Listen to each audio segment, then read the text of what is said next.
ci quelques caractéristiques yi nga xam ne gëm naa ni le président am war na ci góorgóorlu. Alors, d'accord. Alors, je ne vais pas vous demander le meilleur profil parce que vous soutenez Amadou Ba, mais gis nañ ne candidats yi bëri nañ. Quels sont selon vous les bons profils? Parce que quand je vous demande le meilleur profil, quand même vous allez me dire que c'est Amadou Ba, mais les bons, c'est-à-dire vous me donnez 2, 3. Des hommes d'État. Il faut des hommes d'État, des gens qui sont convaincus que notre République, le Sénégal, notre premier investissement, lu ñu gën a am solo ci ñun. Oui. Mooy la paix et la stabilité. D'accord. Lépp lu ñu mën a def luy renforcer paix ak stabilité nañ ci nekk. D'accord. Rassembler les Sénégalais, unir les Sénégalais ci une communauté de destin. Maanaam ñooy xëccandoo ñooy dóorandoo lu la wokk xurima comme on dit. Voilà. Donc un homme d'État, un homme qui a aussi une expérience dans la gestion de l'appareil d'État. Man loolu laa gis. Donc ça peut être Amadou Ba. Inch'Allah man loolu laay ñaan loolu laay liggéey. te loolu laa bëgg mu am te Inch'Allah loolu mooy am. D'accord. Mais pour man le profil il faut toujours un homme d'expérience. Un homme un républicain. Un homme ki nga xam ni il est capable encore une fois d'unir les Sénégalais. D'accord. Am na solo. Alors on va parler d'économie. Vous êtes expert Son financier domaine de prédilection international. Alors on va parler d'économie. Alors après une forte croissance de l'économie ici au Sénégal en 2021 avec 6,5%, en 2022 mu am benn ralentissement ñu wàcc ba 4,2. Alors li nga xam ne mooy Banque mondiale daal di defoon benn prédilection daal di ne 2023 mën nañ dem ba 4,5. Alors juste quelques précisions. Je pense que balaa may wax ci économie sénégalaise nañu déjà rappeler le contexte, l'environnement macroéconomique mondial en 2024. Géostratégique. Voilà, géostratégique. Allez-y. D'après nos analyses, li ñu gis mooy c'est une année où la macroéconomie internationale day nekk difficile et ça va être aussi elle sera incertaine en 2024. Oui. Donc loolu nag su ma koy wax damay tàmbali ne encore une fois on vit dans un monde d'économie de marché, un monde globalisé où un pays seul ne peut pas évoluer sans prendre en compte son écosystème. Ouais. Fan la nekk. La mondialisation. La mondialisation. Loolu mooy premier point bu ñëw. Donc conjoncture mondiale dafay nécessairement ak relativement par rapport ak dëkk bi nu mu mel impacter à la fois ses conditions politiques, ses conditions économiques, ses conditions sociales. Donc li am solo mooy souvent xarañteefu homme politique yi nekk ñu mën a anticiper di planifier.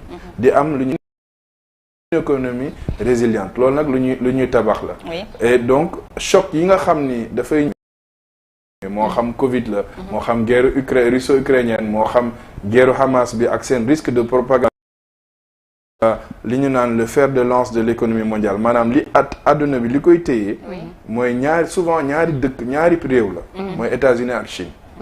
Les États-Unis bu ñu ak Chine bu ñu baaxee souvent bu ñoom ñooy donner le ton après yeneen dëkk topp ci après les BRICS après les pays émergents. Donc économie mondiale bi fi ñu toll mooy les pays avancés ñoom dañoo xaw a nekk ci ralentissement. Voilà les États-Unis ñoom dañoo am quelques problèmes yoo xam ni entre guillemets quelques yu ñu war a gérer. Un mooy ndax seen politique de taux d'intérêt bi ñuy def dañuy continuer di def dañ koy yokk wala dañ koy ralentir. Ndax aussi seen marché de l'emploi dafa commencé woon di am ay ralentissement sur les créations d'emplois. ñi nga am aussi bëgguma dugg trop ci technique bi mais les banques régionales américaines yi nga xam ne dañoo amoon ay faillite l'année dernière donc aussi ak ñu def nouvelle règle lan lay jeexital bi muy am ci le système américain. Oui. Aussi élection yi ñi ñëw en novembre aussi incertitude la donc élection amul rek Sénégal am États-Unis. Oui, Trump dina bokk ak du bokk. Mm-hmm. etc. Donc boo jëlee Chine aussi malheureusement ñoom depuis quelques années seen politique zéro Covid bi ñu am.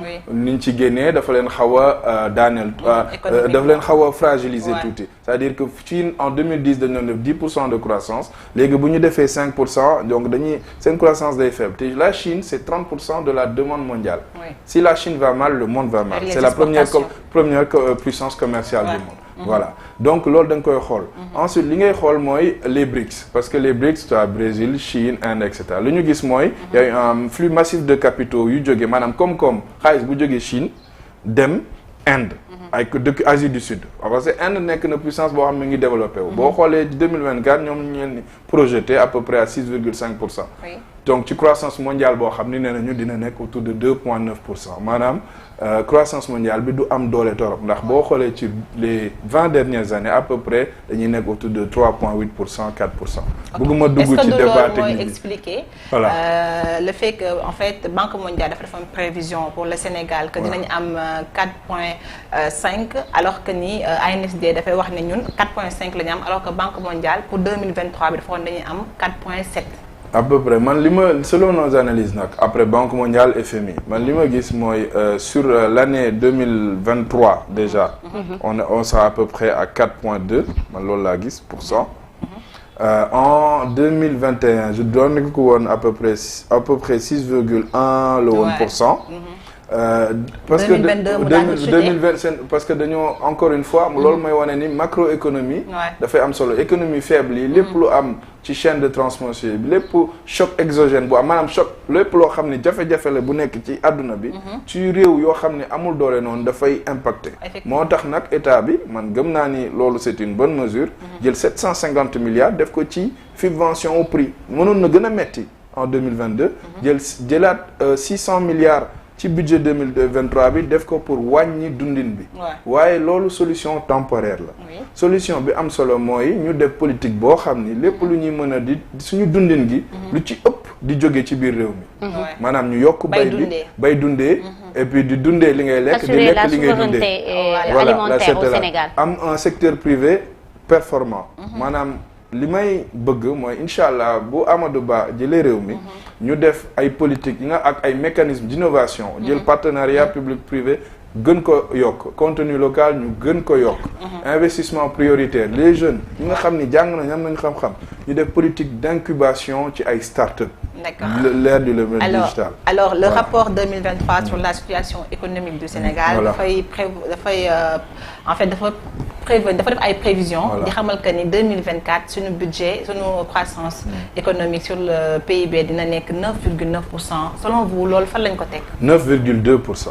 dafay jógee en fait 4,5 exactement dafay xaaral ma wax la chiffre bi exactement parce que loolu aussi nekk na lu may xool avec précision dafay jógee parce que ANSD quand même 4,5 la wax et le rapport sur la situation économique du Sénégal 9,2% la en fait lu tax mu wax loolu c'est pour man jàngat ko yomb na mooy croissance hors hydrocarbures en 2023 amuñu dañoo yaakaaroon ne dañuy am déjà l'arrivée des recettes liées à l'exploitation du pétrole et du gaz après ak Covid bi ñu décalé ko donc 2023 ñu dem 2020 mais ci 2023 bi on est à peu près à 4,1% de croissance loolu mooy li nga xam ni 2023 loolu la ñu yaakaar mais 2024 la ñuy dem 9,2%. Pourquoi? Parce que ci économie bi dafa am li ñuy wax secteur tertiaire secteur secondaire ak secteur primaire mais secteur primaire bi toujours bay bi pêche bi élevage bi aquaculture bi nekk na 17% ci suñu koom-koomu réew loolu mi ngi continuer ñu ngi ciy def effort waaye li changement majeur bi moom mooy production dina def plus de 20% ci d'effort de performance ci secteur secondaire bi foofu nag production pétrole bi di ñëw ak gaz bi bu ñëwee loolu mooy tax ba ñu jógee 4% à peu près dem ba 9,2%. loolu c'est des prévisions moo tax nag notre premier ennemi tey jii mooy ñu am un décalage du calendrier donc li ñuy pétrole bi ñuy ak gaz bi ñuy togg ci Sangomar ak GTA nekk na loo xam ni bu ñëwee dina tax changement majeur loo xam ne mësuñu ko am Sénégal à peu près ci koom-koomu réew mi te di ñaan loolu bu ñëwee ñu def ko fi ñu ko war a def ngir jëriñu population.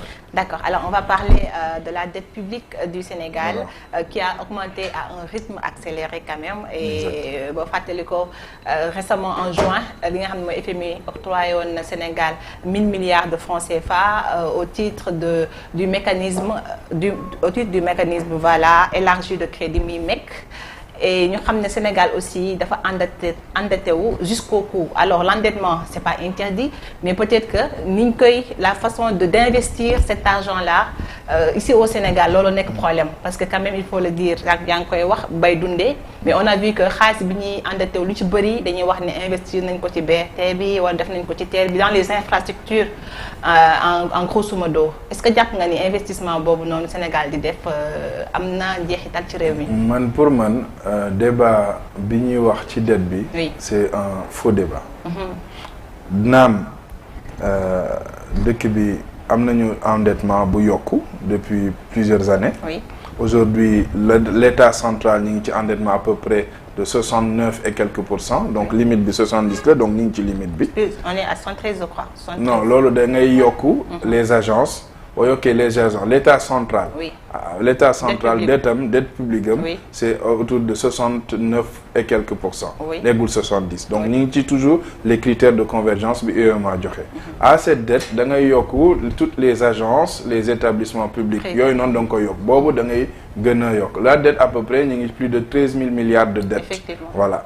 Donc là dama lay jox exemple. Les États-Unis ñu ngi ci 120% de ratio dette sur leur PIB. La France ñu ngi ci plus de 110%. amul benn réew ci àdduna bi benn réew je dis bien boo xam ne mi ngi développé wu. Sans dette. di développé wu te doo endetté wu xam nga lan moo am solo. mooy leb bi may leb ndax maa ngi koy dugal fi nga xam ni am na njëriñ. Effectivement. loolu moo am solo. ba pare deuxièmement ndax yaa ngi am discipline budgétaire buy tax ni. yaa ngi def effort ci mobiliser les ressources internes.